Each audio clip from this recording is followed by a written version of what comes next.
namni akkuma sammuu isaa keessa wanti jirutti baasa waan ta'eef namni intinis hin jedhu hin jiru. So kanaafuu warri miidiyaa gurguddaa qabdan maashaallah amma argetti hundiyyuu ijoolluma Saa'udiidhaaf sagalee ta'aa ture. Laakiin nuti rakkoon keenya guyyaa tokko lama hin haasofna hin callisna, guyyaa tokko lama hin taphatamaa, torbee tokko irraa dubbatamaa achi hin callifama jechuudha. Callifameetii miti waa'een ijoollee Saa'ud Arabiyaa guyyaa keessatti 5-6 osoo dubbatameeyyuu dhageettii hin qabnu nuti, fudhatama hin qabnu nama birattis ni galee.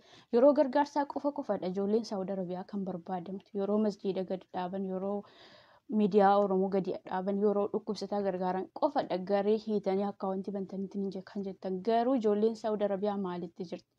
Ijoolleen Saa'ud Arabiyaa mana hidhaa keessa akkamitti jiru kan jedhu mootummaarraa kaasee qotee bulaarraa kaasee kan qubanu qabu hin jiru jechuudha. Garuu osoo ijoolleen Saa'ud Arabiyaa hin jiraanne dhugaa rabbiiti miidiyaarraa kaasee masjiida kaasee kan gadi dhaabu kan gargaarsaan bira dhaabbatu tokko hin jiru. Namni kaa jiraatus jireenya mataasaa dhuunfaasaa jiraachaa jira.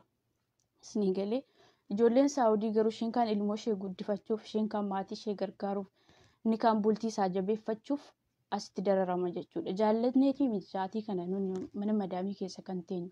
Osoo akka namaa nutti tolee jireenya bareedaa jiraannee biyyuma keenya sanarratti jiraanna turre. Tokkoffaa biyya keessaa nageenya hin jiru, lammaffaa biyya alaa ijoolleen keenya akkas dararamaa jiranii kun amma yoomitti kan jedhu gaaffii natti ta'ee jira. Laakiin namatti boo'ames dadhabamee jira. Osoo namatti akka boo'amuun deebiin argame yeroo hedduurraa haasa'ameera ijoollee Saa'udii kanarraa. Garuu dhageettii hin qaban ijoolleen Saa'ud Arabiyaa yeroo gargaarsaa qofa malee kun ta'uu hin qabu. Aangoon hin dhufas hin darbas. Waa'ee siyaasaa qofa ari'oo osoo hin taane siyaasni sun yoo hawaasni uummanni nagaa ta'edha kan irratti hojjechuun kan danda'amu jechuudha isinii galee. So waa'ee mircaaf jettan ijoollee Saa'ud Arabiyaa siyaasaaf ijoolleen Saa'ud Arabiyaa mana hidhaa jiran wal addadha. Siyaasni mataasaa waan danda'edha. Ijoolleen mana hidhaa jiran riskii barbaacha dhufteeti waraqaa eenyummaa waan hin qabneef jecha badii tokko malee osoo nama hin ajjeesin, osoo haraqeen nugiin, osoo shishaa mana shishaa maalitti hin qabamin hojii isheerraa goototamtee qabamtee mana hidhaatti akkana kunoo qullaa obboosanii inni kan maraatii inni kan achi keessatti du'eemti jechaa jira. Kun lubbuu namaati. Haati tokko garaa isheetti kan nu baattu 6-7 baattee mudhii ishee hidhattee sanaa beeloftee nu guddisteeti kan darajaa kana ga'e ilmoon namaa malee lafa keessaa akkuma boqqolloo wayii akka xaafii miti kan ittiin jedhamu. Laakiin dhiibbaan ijoollee Saa'ud Arabiyaa irra ga'aa jiru kan Goobanaa Daaccee irraa kaasee Mallas Zeenaawii irraa kaasee kanuma hojii isaa argatan namni isinii galee waan facaafate hammata akka jedhan san isinii galee har'a galagalanii nu ilaaluu baatanillee ijoolleen keenya asitti akkuma Yemeniitti yeroo darbe abiddaan ijoolleen 450 gubatte sun akkuma kana miidhaan tokkotu ijoollee Saa'ud Arabiyaa akkuma kana mudatee akkuma kana callifama jechuudha hin dubbatamu. Siyaasa qofa kan isaan quba qaban, siyaasa qofa kan miidiyaan isaanii dabarsu isinii galee. Laakiin jeezaan immoo hunuma argama, hunuma dhufa jechuudha. Har'a namni fayyaa qabaatee kolfee nyaatee bula malee bakka itti waa tokko taanuu hin beekamu. Wayii konkolaataan rukuta, wayii manarraa kufanii du'uu jira, wayii bakkuma ciisanitti hafuu jira hin beekamu. Ilmoon namaa akkanatti osoo lubbuu qabanii akkanatti ilaaluun kun gaarii miti. Namni dandeettii qabuun yoo wacii hin qabaanne hawaasni akka gargaaruuf waan ittiin gargaaramu karaa isaa machaachee akkanaan bira dhaabbadhaa kanaan na gargaaraa jechuudha qaba. Kun waan tokko hin dubbatu. Ijoolleen Saa'ud Arabiyaa miidiyaa isaanii irratti akka hin dubbatamne yaani itti fokkatu ta'e naaf galaa hin jiru dhugaa rabbiiti. Miidiyaan kamiyyuu taanaan waa'ee ijoollee Saa'ud Arabiyaa dhiphina ijoollee Saa'ud Arabiyaa keessa jiran hin dabarsu. Yeroo gargaarsaa qofadha kan nuti barbaadamu. Garuu kun ta'uu hin qabu. Lubbuun namaa har'a akkanatti mana hidhaatti intinii taatee lubbuun ijoollee baatu wayi beela'anii wayi dhukkubaan lubbuun isaanii keessaa bu'u jiizaan isaa immoo rabbiin isinii kaffalaa jechuudha. Warri aangoorra jirtanis, warri miidiyaa qabdanis, warri dhageettii qabdanis, warri gara biyyaa hin gallu jettan yeroo hunda waa'ee poolitikaa bichaa dubbattan waa'ee ijoollee kanaa guyyaa tokko dubbattanii hin beektan. Ijoolleen kun namaa taateeti miti akkuma namaa hojjetachuudhaaf biyyaa baane hundi keenyayyuu nuyillee xiyyaaraan dhufnee as geenyayyuu garuu ijoolleen karaa biyya manii kana baharirraan dhufanii waa hedduu irratti tarkaanfatanii bu'aa bayii hedduu irratti tarkaanfatanii dhufanii asittis immoo dhufanii aara galfataan jiranii jechuudha. Riskii isaaniif jecha dhufanii asitti shurtaan akka argee lafa keessa qorqoree barbaade baasee qabee achi darbata. Imbaasiin quba hin qabu, mootummaan quba hin qabu. Hamma yoomiittidha badiin keenya dararaan keenya kun kan jedhu hedduun itti dhagahamee jira. Bilis waliif qoodaati rakkoo kana keessa akka rabbiin nu baasu rabbumaan kadhachuu qofadha amma kan wanti hafee jechuudha isinii galee rabbiin kadhachuu qofa malee nama kadhannes dadhabnee jirra namni nu dhaga'u mee ammoo namni biyya ormaa kutaa kutaarraa jechuudha Filipiinis haa ta'u Paakistaanii Bangaaliin kun iqaamaa qabaataniiti miti kan hojjetaa jiran akkuma keenyadha manjaa fiqaadii hin qaban hundi jaraayyuu garuu guyyaa tokko Paakistaanii as ba'ee akkana boo'u hin agarre guyyaa tokko as ba'ee Paakistaanii qullaa buusee mana hidhaa keessa makkoyyeefa malee taa'u hin agarre jechuudha Itoophiyaawii kan hundi namaa kan bu'u mana hidhaa keessaa kun mataansaa dadhabbina mootummaa agarsiisa isinii galee mootummaan jara akka fudhatutti fudhatee gara biyyaa galchate keenya maaliif callise kan jedhu hunda namatti gaaffii ta'a dhugaa rabbiiti bakka gaarii hojjetanitti gaarummaa isaanii lafa kaa'uudha bakka isaan nu miidhanitti miidhaa isaanirraan ga'an dubbachuudha maafi mushkila yaani namni tokko ooshee nama hin booshu isinii galee akka nuti akka miseensa paartii sanaatti osoo hin taane akka hawaasaatti akka uummataatti yaadii keenya ibsanna waan ta'eef jenna waan nutti fakkaatee ibsachuu dandeenya waan nutti fakkaatee irraa dubbachuu dandeenya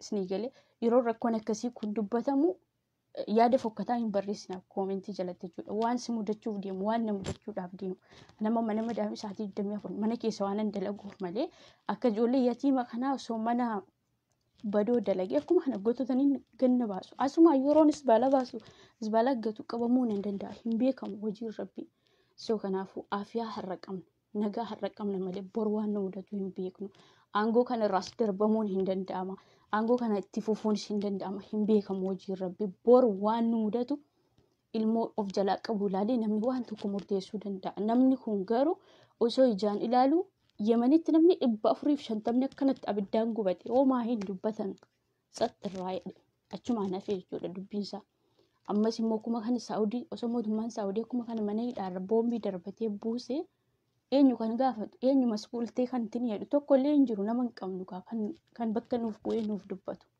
isinii galee of danda'an jiru namni keenya poolitikaatiin wal qoode inni kaan gaafaa inni kaan badhaadhina inni kaan adda bilisummaa Oromoo jedhee kanatti wal qoqqoodanii wal nyaachaa waan jirruuf isinii galee wal nyaachaa waan jirruuf ijoolleen keenya bakka addaa garaatti dararaan ajjechaa hedduun mudataa jira jechuudha.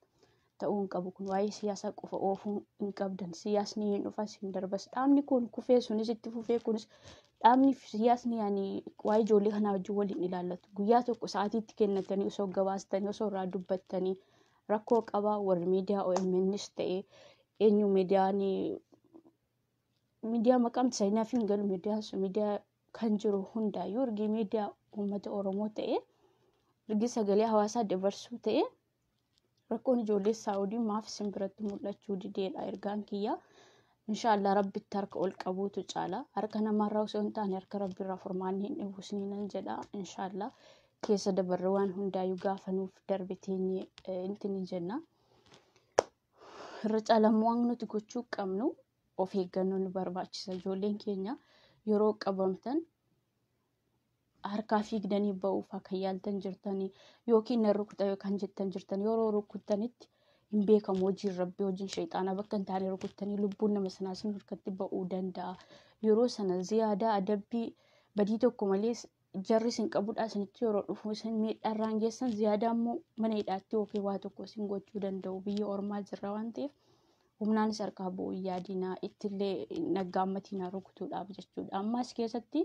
moo riyaaditti namni masriidha kan ajjeese jedhu ni kan Itoophiyaawidha jedhu sababa sanaatti baay'ee xiyyeeffatanii ka'anii jiran jarri kanaafuu yeroodhaaf bakka jiraattan sana keessa dhiistanii caakkaallee haa ta'u jiraadha osoo mana qabnu osoo biyya qabnu isinii galee dararaan nurra ga'aa jira waan ta'eef omaatii miti keessa dabarra caakkaayyuu haa ta'u haywaan wajjin yoo haa ta'u bakkuma ta'e bulaa yani qabamtanis mana hidhaa galtanii mana hidhaa sanatti yani sirna siraatan yani seera qabeessan nyaanni isinii dhufu uffata qayyarachuu hin dandeessanii siqaayii mana hidhaan caalu waan ta'eef bakkuma bakka jirtan waan ta'e jala dhokadhaatii caakkaa jiraadha hamma yeroon kun irra darbutti jechuudha inshaallah irra darbammoo yani namni waan jireenya namaa keessatti wanti nama fattaniin hin jiru beektanii wanti hundiyyuu fatanaadhuma ilmoon namaa ta'e kan hin fattanamiin hin jiru rabbiin immoo kan jaallatu fattana isinii galee soo kanaafuu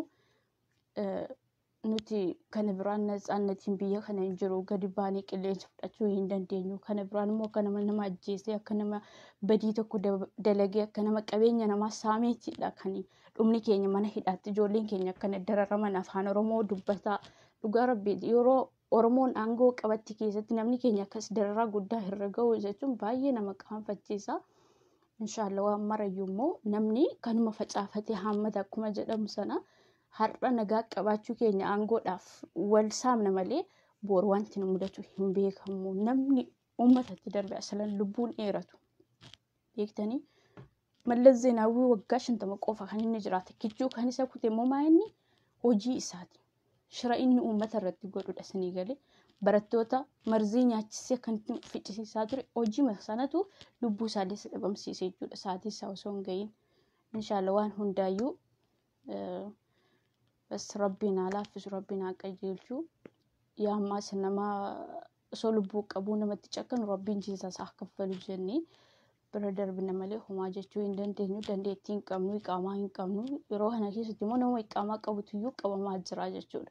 Nama iqaamaa qabutu qabamaa jira maaliif xiyyeeffatanii kaa'anii jiran namni isaanis waan jalaa du'ee jiruuf jechuudha. Masrii ajjeesee jedhu ani garuu kana qabatamaatti bira hin geenye akkuma odeeffannoo dhageettidha. So isaan namni isaanii tuqamee miti hojii isaanii waan ta'eef nama riskii barbaacha dhufe iddoo hojiitti gotatanii baasanii achi mana hidhaa sana keessatti darbanii jechuudha namaaf hin yaadanii.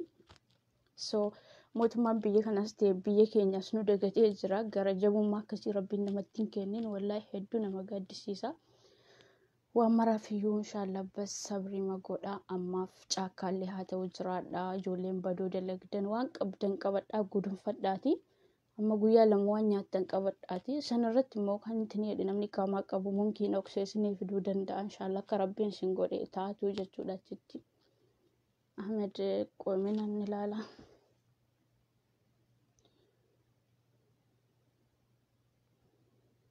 Yoo si dhufee laaf kana mokkora. Si ergeen jira natti fakkaatame yoo si qaqqabe qawadhu. Na baay'ee nama gaddisiisaa haalli itti jiramu jechuudha. Ijoollee keenya rabbiin sin biraa dhaabbatu. Shabakaa kiyyatu dadhabaa natti fakkaata. Ahmed si ergeen ture. Ofirraa darbate. Na waan hundaayyuu inshaallah abdii culullee jirta. Irra guddaa isaa immoo bakka namni baay'een jiru imaaraa keessan abashaa hedduu gala yoo ta'e hin deeminaa mana sana yeroodhaaf. Abdii culullee na ergechaa turte amma garuu hin jirtu natti fakkaata. Hin jirtu natti fakkaata abdii culullee baatee jirta yoo jiraatte lakkoofsa tokko barreessi. Waan hundaa immoo inshaallah bas rabbumaan kadhachuu wayya. Rabbirraa yoo kadhatan rabbirraa waan dhabanii harka namaatti yoo namarraa dhabanillee rabbirraa homaan dhaban jechuudha. Isiniin galee carraama keenya hirii keenyatu kana ta'e waan ta'eef jennaani. Yeroo dargii maal himannaree nuti dargii anillee qaqqabeeyyuu hin agarree laakiin dargii himachuun namaayyuu dargii sana caalee jira. Maatiin ilmaan Oromoo biyya keessattis beekaatti dhukaafamee kan ajjeefamu jira. Biyya ormaatti immoo kan shorxaannu qabeenyu dararuu jiranna. Waan marayyuu keessuma darbin inni sabdii gochaa jirra. Nuti mana madaamii yoo teenye sa'aatii 24 mana keessa hojjenneyyuu ijoollee keenya wallahi laazim ani osoo nyaadha jedhee naaf hin nyaatamu rakkoo isaanii kanatti yeroon ilaalu. Abdii koomediyaa Said Mucaa laayivii waraabu sana qabamee baatii 3 maal akka fakkaate argitanii jirtanii sanaayyuu as keessaatti dhiitee jira. Namni dhibee tokko hin qabame achi keessatti waa tokko ta'uu danda'a. Namni quba qabu hin jiru, namni qorichatti kennu hin jiru, namni nyaata itti kennu hin jiru. Wallahi baay'ee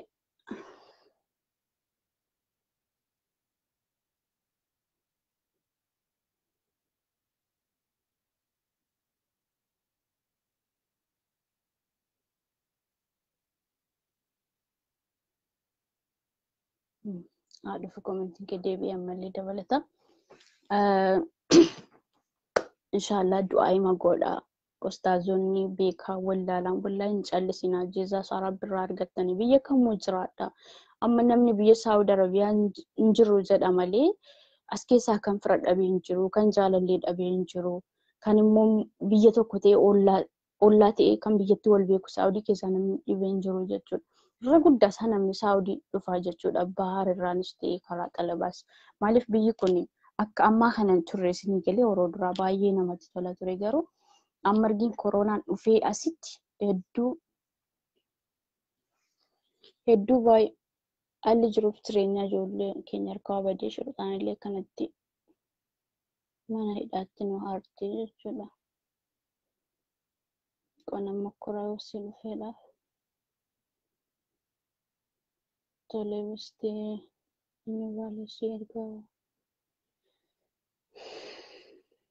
wallahi waan dubbatamee dhumamutti ijoolleen Saawudii rakkoon isaan mudataa jiru.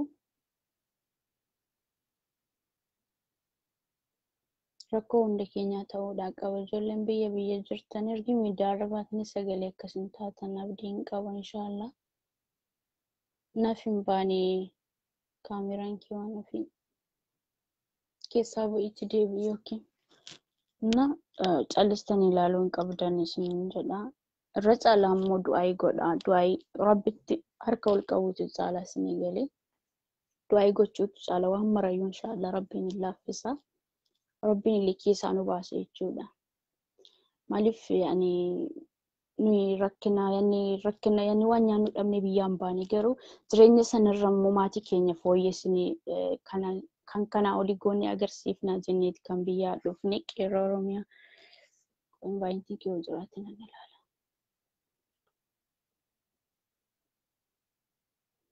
Asitti dhufnee garuu akka nama badii tokko qabu akka nama qabeenya namaa saamee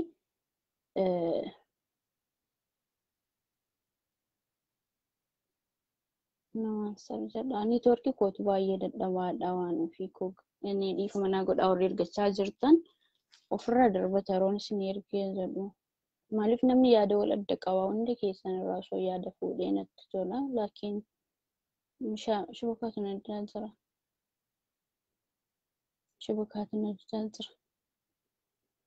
So kanaafuu mootummaan kunillee yoo xiqqoo ishee garuma laafiinsa amma siyaasaa wajjin wal qabatee isaan amma qubanuu hin qabanii waa'ee mirchaa malee waa'ee filannoo malee filannoon isaan filataman yoo waan gaarii hojjetan yoo saba isaaniif quuqama qabaatan isinii galee yoo waan gaarii tokko irratti uummata hawwate wajjin isaanii filannoo ajaa'ibaatu gaggeeffamaaf amma akkasitti osoo uummanni bakka bakkaa dararamu ijoolleen mana hidhaatiin niidhu akkumatti waa'een filannoo isaaniif dhufa nageenya isa kamiin eegsisuudhaaf filannoo wal filatume asii lubbuun namaa akkamitti bakkeetti ba'aa jiras baalaa akkamitti maal jira.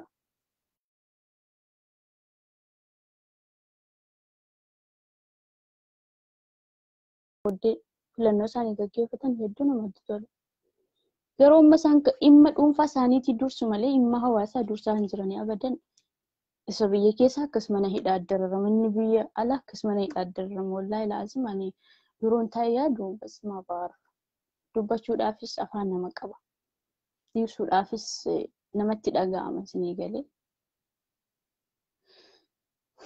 Inshaallah uumaa hundaaf Rabbiin keessaa nu baasu.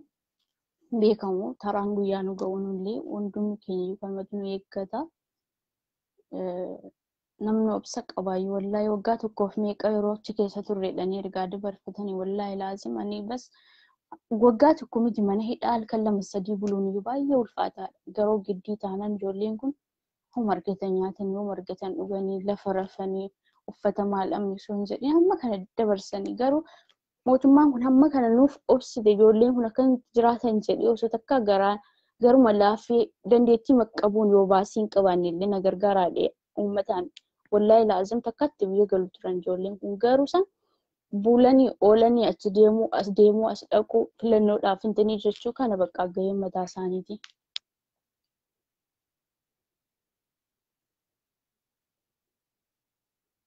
Malee namaaf hin yaadanii jechuudha.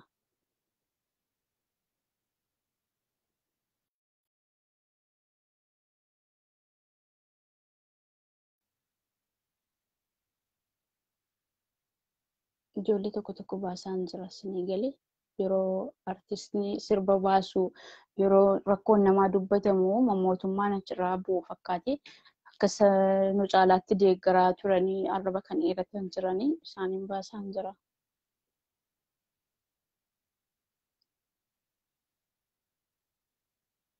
Vlog gochaa jiran waliin arrabsinas nama afaan baduun jalatti intini kaawwasiran. Yani namni yaada namaa hin hubanne namni tokko waa tokko yoo waan tokko intini jedhee yaada isaarraa hubatee maaliif kana goote jedhee yaada isaarraa waa barate malee arrabsoon bu'aan buusu.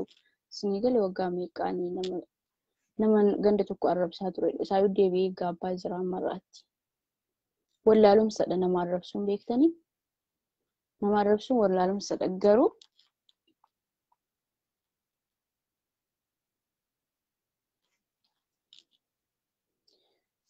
garuu yani namni tokko yaadaan hatta dhaaba kaafaa warra deeggaranillee maaliif kaafaa deeggartan jedhameetiin jedhamee yaadaan wal amansiifama malee wal arrabsuun bu'aan qabu. Ani waa'ee siyaasaa dubbataa hin jiru garuu hamma mootummaa qabnutti rakkoon ijoollee Saa'ud Arabiyaa immoo mootummaa keenya ilaallata malee wayi madaamii kiyya ilaallataa miti. Isinii galee.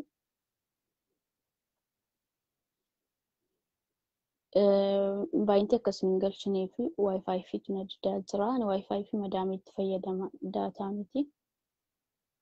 Ani mana hidhaan jira. Yoo dhugaa achi jiraattee bisi gashaa qo'e garuu baay'inti deemu rakkoon isaa wallaali. Shabakaadhaan itti fakkaata waan ofiikoo.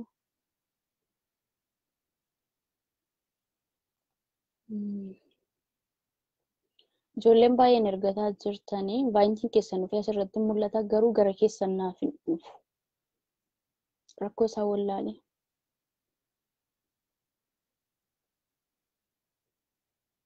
Rabbiin koo si haa baasu waan ofiifaaf shiroo inshaallah maatii mitiin darbaa. Guyyaa nuu darbee gammannee jiraannuun dhufaa hin beekamu.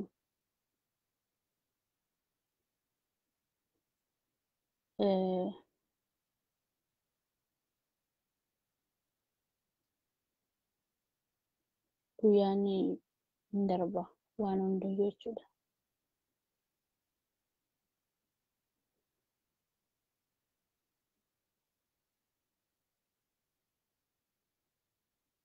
Baay'intiin keessan argee jira kalas.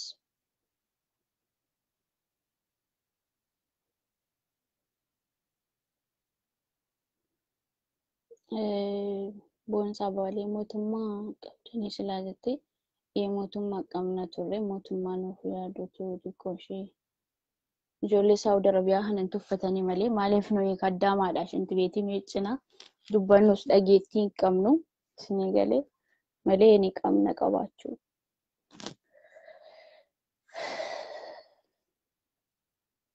Na kanadha galatoomaa sidaa san maal jettee galatoomtiin kee obboleessa kiyya. Baay'intiin sina didee jira pilis kun paartii kaafaa badhaadhina hin jedhu. Hamma dandeettii keessanitti irraa sagalee ta'aa yeroo qabdan amma hojiirra oolee dhufeen yeroo namni yaada isaa dabarfataa ture ijoollee kanaaf sagalee ta'aa ture sheerii godhee ba'aa ture. Maaliif yoo ofii kiyyaa dhufeentiin hin jennellee yaada nama tokko miidiyaa hamma qabnutti miidiyaan sagalee uummataati waan ta'eedhaaf sheerii gochaa ture. Kanaafiyyuu ofii kiyya isaa kana dhufullee rakkoo hin qabu. Kanaafuu sa'aatii qabdanitti yeroo dhuftanitti hamma beektanirraa hamma dandeessanirraa rabbiinis kadhachaa fi ijoollee kanaaf hamma beektanirraa sagalee ta'aa fi jedhaa kun dhaamsa kooti. Oromummaan gaafa du'an qofa waliif bo'oo osoo hin taane gaafa du'an qofa profaayilirra ol kaawwachuu osoo hin taane wal arrabsuu qofa osoo hin taane wal gargaaruun illee aadaa keenya ta'uu qaba.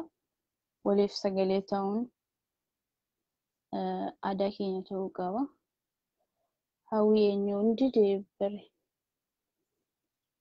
Wifi fiitu baay'ee dadhabaadha malee silas nan galcha hunda keessan wallahi wala kaafaa wala badhaadhina maaliif ani ijoollee Saa'ud Arabiyaa irraati malee waa'ee siyaasaa irra dubbataa hin jiru. Waa'ee siyaasaa irra gaafa dhufee dubbadhu immoo gaafa siyaasaa waa'ee siyaasaa irra haasofna.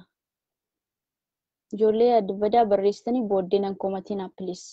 Yaada badaa barreessitanii booddee nan komatina.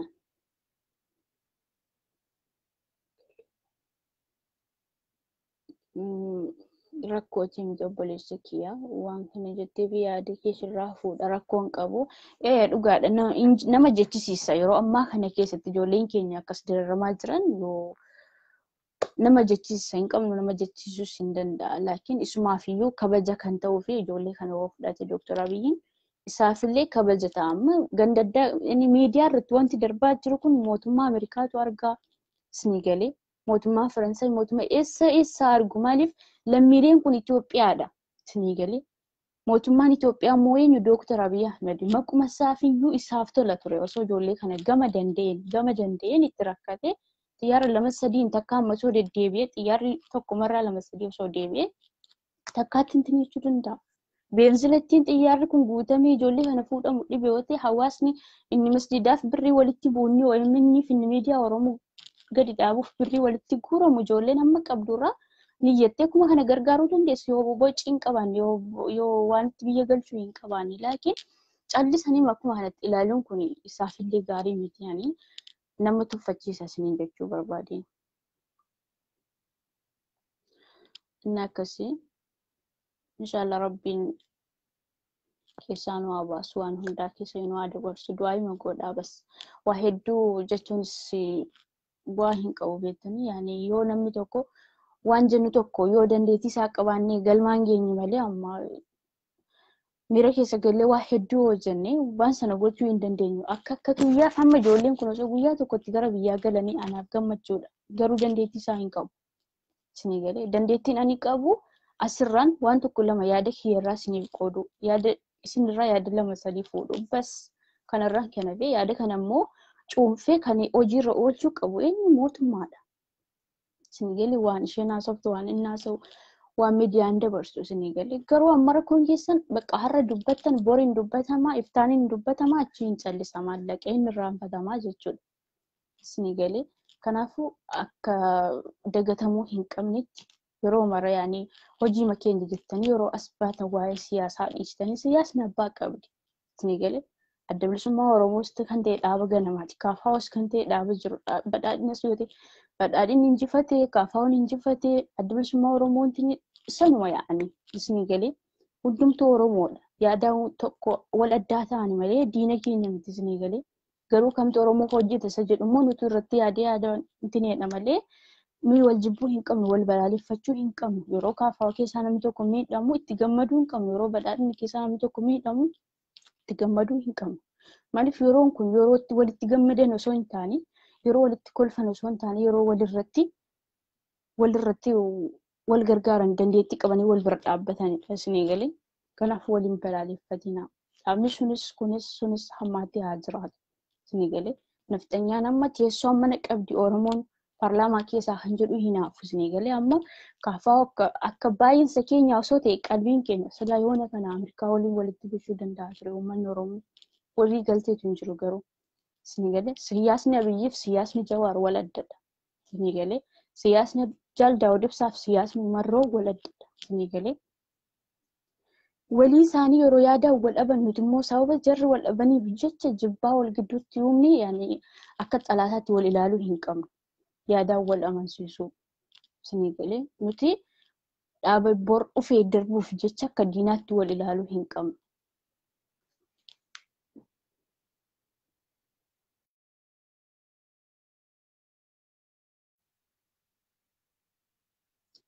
So kanaafuu inni hojii hin qabne inni sammuun isaa yaaduu hin dandeenye inni jecha darbaa jedhee nama arrabsu immoo yaada namaa hubbachuu hin dandeenye jechuudha. Inni silmaayii guddifachaadha malee Oromoo miti. Isinii galee booddee akkanaan kumannan callisee isin baasaan jira. Kilaama tokko isinii deebisaan jiru. Booddee garuu dhuftanii karaa WhatsAppis ta'e imos ta'e akkan hin gaafanne kilaama tokko akkanatti hin dubbanne. Kanadha nuti waliif dawaadhaan nama keenya miidhamuu arguu hin barbaadan. Nama keenya miidhamuu arguu hin barbaadu abadan biyya keessas ta'e biyya alaas ta'e.